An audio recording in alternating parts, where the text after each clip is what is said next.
বুধবার রাজ্য বিধানসভা ভোটের জন্য আরও ১৯টি আসনে প্রার্থী ঘোষণা করল ভারতীয় জনতা পার্টি। নতুন তালিকায় বড় চমক হিসেবে উঠে এসেছে পানিহাটি কেন্দ্রের নাম। সেখানে দলের প্রার্থী হিসেবে ঘোষণা করা হয়েছে আরজিকর কাণ্ডে নির্যাতিতার মাকে। ফলে দীর্ঘদিন ধরে চলা জল্পনায় শেষ পর্যন্ত সত্যি হল। এই নিয়ে তৃণমূলের রাজ্য সাধারণ সম্পাদক কুণাল ঘোষ বলেন, বিজেপির প্রার্থী তালিকায় অভয়ার মা পানিহাটি কেন্দ্রে। তাদের প্রতি শ্রদ্ধা সম্মান জানিয়েই বলছে, আপনারা যাদের ফাঁদে পা দিলেন সেটা সম্পূর্ণ দ্বিচারিতা হয়ে গেল। অভয়ার যে ভয়ঙ্কর মৃত্যু ছিল তাতে আমরাও প্রতিবাদী ছিলাম। আমরা সবাই বিকৃত প্রচারের বিরোধিতা করেছি। সেই সময় মমতা বন্দ্যোপাধ্যায়ের রাজ্যের কলকাতা পুলিশ ২৪ ঘন্টার মধ্যে দোষীকে ধরে ফেলেছিল। আপনারাই তো চেয়েছিলেন সিবিআইকে, ফলে হাইকোর্টও আপনাদের সিবিআই দিয়েছিল। কিন্তু তদন্তের পর দেখা গেছে কলকাতা পুলিশ যে দোষীকে ধরেছিল সেটাই ঠিক।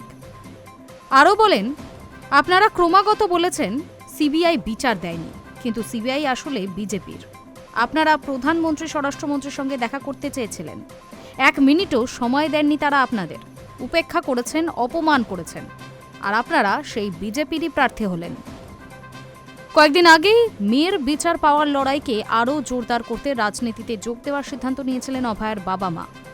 সংবাদ মাধ্যমে নির্যাতিতার মা জানিয়েছিলেন, কর্মক্ষেত্রে নারীদের নিরাপত্তা নিশ্চিত করতে তাকে রাজনীতিতে আসতেই হয়েছে। তার কথায়, এ রাজ্যে সর্বত্র দুর্নীতি ছড়িয়ে রয়েছে এবং সাধারণ মানুষের অবস্থা ভালো নয়। তাই তৃণমূলের মূল কাঠামোকে সরিয়ে দেওয়ার লক্ষ্যে তিনি বিজেপিতে যোগ দিয়েছেন। এছাড়াও তিনি জানান, তদন্ত নিয়ে তাদের এখনও ক্ষোভ রয়েছে।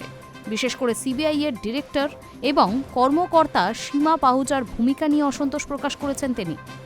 তার অভিযোগ, তদন্ত সঠিকভাবে এগোচ্ছে না, যার ফলে মেয়ের বিচার পেতে দেরি হচ্ছে। তবে রাজনীতিতে যোগ দেওয়ার পর বিচার পাওয়ার লড়াই আরও জোরদার হবে বলেই আশা প্রকাশ করেছেন নির্যাতিতার মা। তার মতে, রাজনৈতিক ময়দানে নেমে তিনি মেয়ের জন্য ন্যায় বিচারের দাবিকে আরও জোরালোভাবে তুলে ধরতে পারবেন। Hi News network.